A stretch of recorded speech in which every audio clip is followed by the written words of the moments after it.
नमस्कार, मी भाऊ तोरसेकर. तुम्ही बघत आहात प्रतिपक्ष. मित्रांनो, एखादी गोष्ट खोटी असते हे लोकांना कळतंसुद्धा. तुम्ही बोलत असता त्या क्षणी लोकांना कळतं की तुम्ही धादांत खोटं बोलत असता.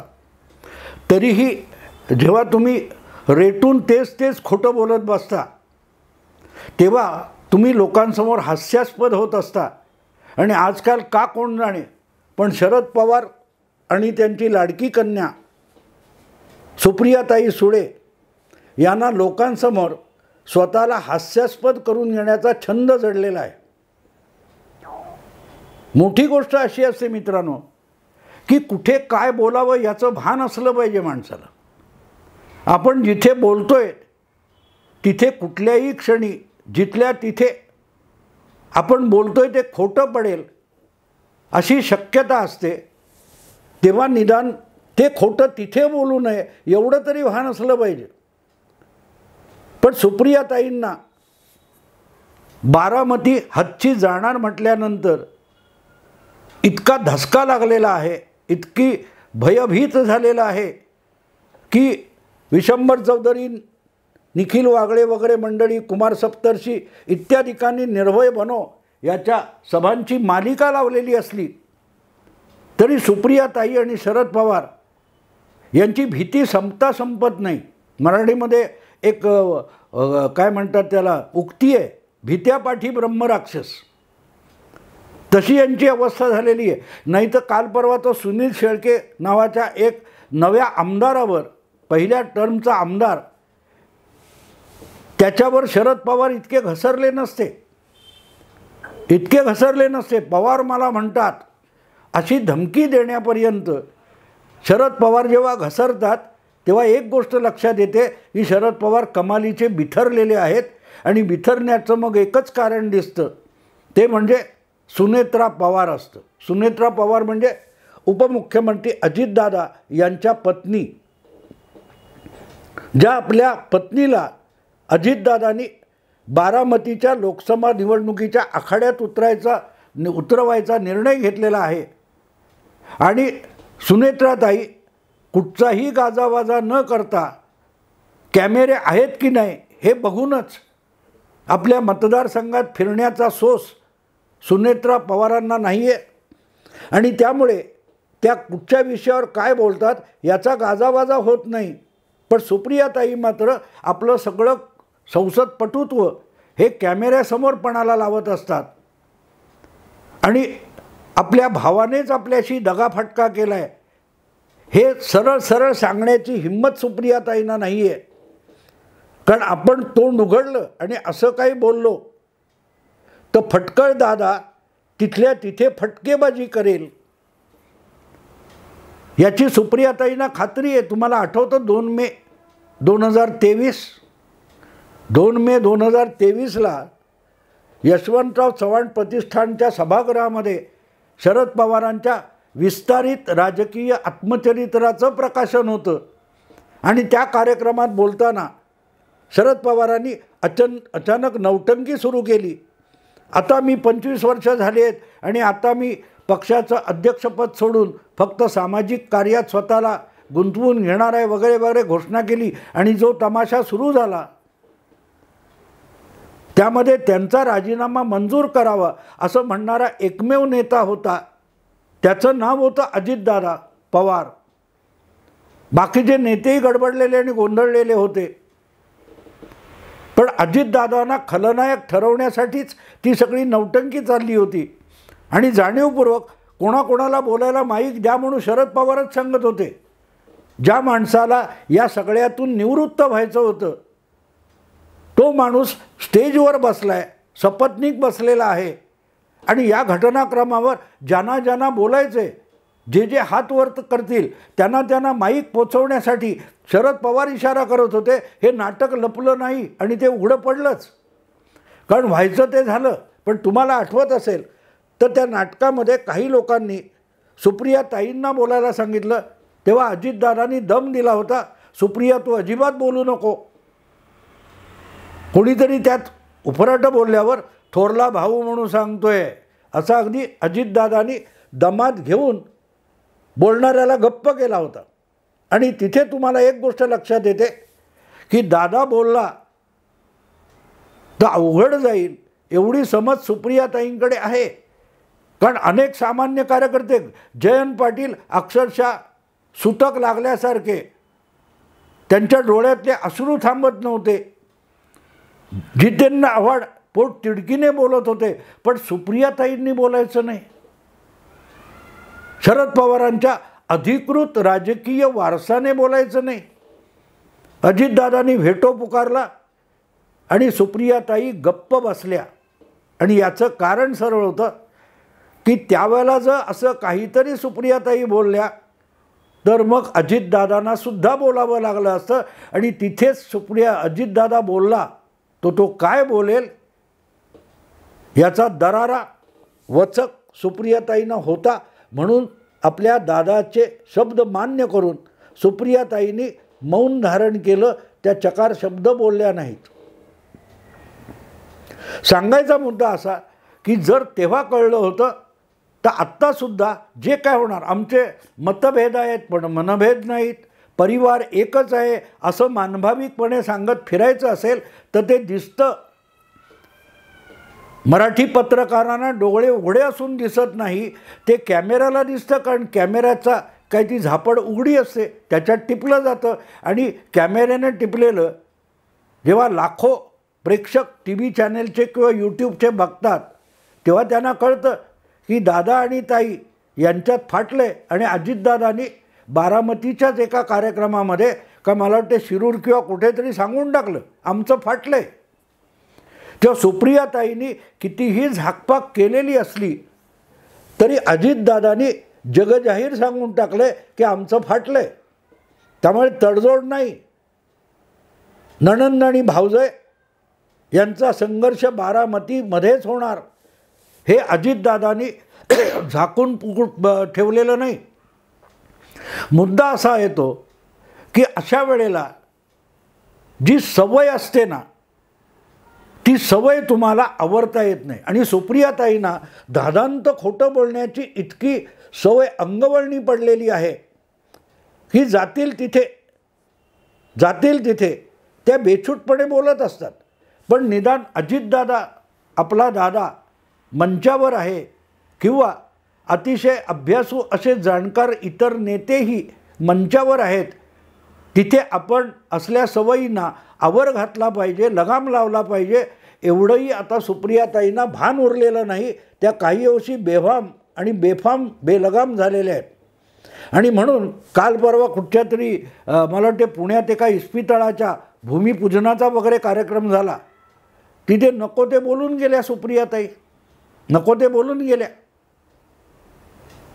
त्यांना मुळात दाखवायचं होतं की हे महायुतीचं सरकार हे गडबडलेलं आणि घाबरलेलं आहे, ते निवडणुकांना घाबरतं आहे. हा गेली 2.5 वर्ष 2 वर्ष चाललेला जो खोटा प्रचार आहे तो तिथे सांगण्याची संधी त्यांनी साधली.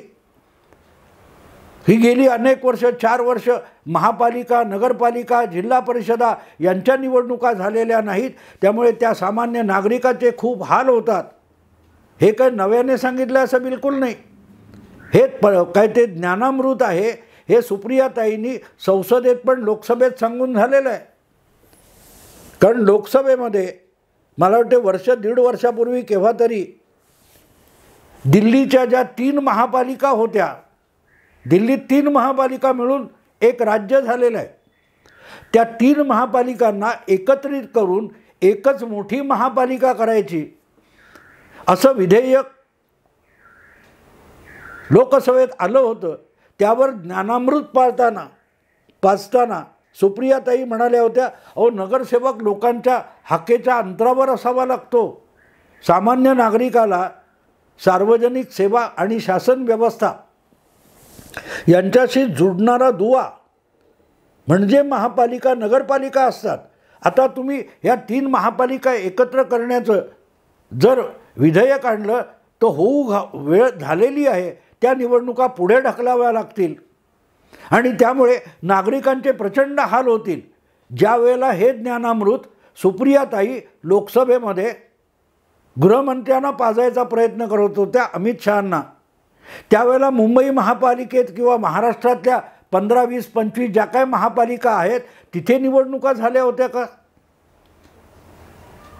सुप्रियाताईंचं अत्यंत लाडकं असलेलं महाविकास आघाडी सरकार राज्यात सत्ता असताना आणि सत्तेवर असताना या महापालिकांच्या निवडणुकांचा बोजवारा उडवण्याचा प्रोग्राम सुरू झाला. आज ज्या सुप्रियाताई सांगतायत ना ही राज्यात महापालिकेच्या नगरपालिकेच्या निवडणुका झालेल्या नाहीत, तर त्या का झाल्या नाहीत? तर यांना असं सुचवायचं असतं की फडणवीस शिंदे सरकार हे असल्या स्थानिक निवडणुका घ्यायला घाबरलेलं आहे. पण वस्तुस्थिती सुप्रियाताईंना सुद्धा पक्की माहिती आहे की मुंबई महापालिका असो, ठाणे महापालिका असो किंवा राज्यातल्या ज्या काही 20-25 महापालिका आहेत तिथल्या निवडणुका ह्या सुप्रीम कोर्टातल्या सुनावणीमुळे अडलेल्या आहेत. या महापालिकांमध्ये जे काय राखीव जागा महिलांसाठी किंवा ओबीसीसाठी राखीव वॉर्ड असतात किंवा वॉर्डची पुनर्रचना असे अनेक विषय हे सुप्रीम कोर्टात घोंगडं भिजत पडल्यासारखे पडलेत आणि जोपर्यंत त्याचा निकाल लागत नाही तोपर्यंत या निवडणुका कुठल्या पद्धतीने घ्यायच्या याचं काही क्लिअर चित्र नसल्यामुळे त्या निवडणुका होऊ शकलेल्या नाहीत. म्हणून तर उद्धव ठाकरे मुख्यमंत्री असतानाच मला वाटतं कोल्हापूर वसई, विरार, नवी मुंबई या महापालिकांवर प्रशासक नेमले गेले. ते प्रशासक नेमणारे आणि निवडणुका न घेणारे पहिले मुख्यमंत्री कोण होते? उद्धव ठाकरे होते, जे अत्यंत लाडके मुख्यमंत्री आहेत सुप्रियाताईंचे. विरार, वसई, मीरा भाईंदर, नवी मुंबई, कोल्हापूर हे प्रशासक उद्धव ठाकरे मुख्यमंत्री असताना नेमले गेले. आणि पुढल्या काळात हा सगळा विषय सुप्रीम कोर्टात घोंगड्यासारखा भिजत ठेवलेला आहे आणि त्यामुळे निवडणुका होऊ शकलेल्या नाहीत. तर हे सुप्रियाताईंना माहितीच नाही असं होऊ शकत नाही. ज्यांना नगरपालिका आणि तिथला नगरसेवक हा प्रशासन आणि नागरिक यांच्यातला सगळ्यात मोठा दुवा नगरसेवक असतो हे जर सुप्रियाताईंना माहिती आहे तर अशा राज्यातल्या सगळ्या महापालिकांच्या निवडणुका का रखडलेल्या आहेत हे पण माहिती असलं पाहिजे. पण खोटं बोलायचं आणि धादांत खोटं बोलायचं झालं. हेच त्यांनी त्या इस्पितळाच्या काय म्हणतात त्या भूमिपूजनाच्या वेळेला ही लोकांची फार हेळसांड होते तेव्हा त्या निवडणुका लवकरात लवकर घ्यायला पाहिजे हे ज्या सुप्रियाताई सुचवत होत्या तेच त्यांनी 2 वर्षापूर्वी ज्या वेळेला उद्धव ठाकरे मुख्यमंत्री होते 30 जून 2022 पर्यंत उद्धव ठाकरे मुख्यमंत्री होते आणि उद्धव ठाकरेंना कळसूत्री बाहुलीसारखं सुप्रियाताईंचे पिताश्रीच खेळवत होते. मग 2 वर्षापूर्वी हीच कळकळीची विनंती आपल्या पिताश्रींना आणि उद्धव ठाकरेंना सुप्रियाताईंना का केली नव्हती? सुप्रियाताई तेव्हासुद्धा अनेक प्रसंगी मुख्यमंत्री उद्धव ठाकरे, उपमुख्यमंत्री अजितदादा पवार आणि आपले लाडके पिताश्री शरद पवार हे शासकीय कार्यक्रमामध्ये हजर असायचे, भाषणं करायचे आणि सुप्रियाताईसुद्धा भाषणं करायच्या. तेव्हा सुप्रियाताईंनी हा नागरिक आणि प्रशासनातला नगरसेवक नावाचा दुवा का सांगितलेला नव्हता? का सांगितलेला नव्हता? पण तेव्हा सांगायचा नाही, आज सांगायचा. याचं कारण आपली केलेली पापं जी आहेत, आपण जे राजकीय महाविकास आघाडीचं घोंगडं विणलेलं होतं ती जी पापं आहेत ती शिंदे फडणवीस महायुतीच्या माथी मारायची. त्यासाठी सुप्रियाताईंनी अत्यंत चतुराईने त्या भूमिपूजनाच्या समारंभामध्ये हा विषय काढला. पण तिथे अतिशय सभ्य वागणारे एकनाथ शिंदे मुख्यमंत्री किंवा देवेंद्र फडणवीस उपमुख्यमंत्री यांच्याबरोबरच अजितदादा पण होते ना. आणि घरातला असून दादाला सुप्रियाताई इतक्या ओळखत नाहीत की एक वेळ एकनाथ शिंदे आणि देवेंद्र फडणवीस गप्प बसतील, पण आपला दादा असं काही डिवचलं आणि चिमटा काढला तर अजिबात शांत बसणार नाही, उफराटा कानफडीत मारल्याशिवाय राहणार नाही. हे निदान ताई असलेल्या सुप्रियाताईंना आपल्या दादाविषयी एवढं तर माहिती असायला पाहिजे. गेल्या लोकसभा निवडणुकीच्या वेळेला बारामतीच्या प्रचारसभेमध्ये सक्सेना सलगर हिने जी मुक्ताफळं उधळली, तेव्हा त्याच सभेत आणि त्याच मंचावरून अजितदादांनी मुख्यमंत्री किंवा पंतप्रधानाला फुटाणा आणि वटाणा बोलण्याची जी भाषा होती त्याची हजामत तिथल्या तिथे केलेली होती. त्यामुळे आपण असं काहीतरी चिमटा काढल्यासारखं बोललो तर खवळलेला दादा तिथल्या तिथे दानशिलाला गरम करायला कमी करणार नाही, एवढं तर सुप्रियाताईंना माहिती पाहिजे होतं. आणि सुप्रियाताईंना तो अनुभव घ्यावा लागला. अजितदादांनी विनाविलंब खुलासा केला की महापालिकेच्या निवडणुका आम्हाला नाही, सगळ्यांना हव्यात, पण विषय सुप्रीम कोर्टामध्ये रखडून पडलेला आहे, त्याच्या सुनावणीची तारीख मिळत नाही आणि सुनावणी होत नसल्यामुळे त्यावर निकाल होत नाही आणि सुप्रीम कोर्टाचा स्टे असल्यामुळे महापालिका जिल्हा परिषद या निवडणुका होत नाहीत, कारण त्यातले रिझर्वेशनचे वॉर्ड ठरत नाही आहेत. मला एवढंच कळत नाही की घरातला आणि राजकारणातला दादा आणि ताईंना एकमेकाचा अनुभव असतानासुद्धा सुप्रियाताईंनी असला आगाऊपणा करण्याची गरज होती का? गरज होती का? तिथल्या तिथे अजितदादांनी यांना खोटं पाडलं. आणि हीच गोष्ट उद्धव ठाकरेंविषयी सुद्धा म्हणता येईल. आपल्या मुख्यमंत्रीपदाच्या काळात कारण नसताना अगदी शेवटच्या टप्प्यात महापालिकेची निवडणूक आता दारात आली आहे, अशा वेळेला महापालिका निवडणुकीचे जे वॉर्ड असतात, प्रभाग असतात, त्यांच्या फेररचनेचा प्रस्ताव आणला गेला आणि मग त्या फेररचनेच्या प्रस्तावाला कोर्टात आव्हान दिलं जावं अशी परिस्थिती निर्माण करण्यात आली आणि त्यामुळे त्या निवडणुका ज्या पुढे गेल्या आहेत त्या अजून निस्तरता येत नाही आहेत. पाप कोणाचं आहे सांगा मला? एकनाथ शिंदे हे 30 जून 2022ला राज्याचे मुख्यमंत्री झाले, फडणवीस उपमुख्यमंत्री झाले. त्याच्या आधीपासूनची ही परिस्थिती आहे ना. अजितदादा उपमुख्यमंत्री झाले, त्याच्या आधीपासून या निवडणुका रखडल्यात ना.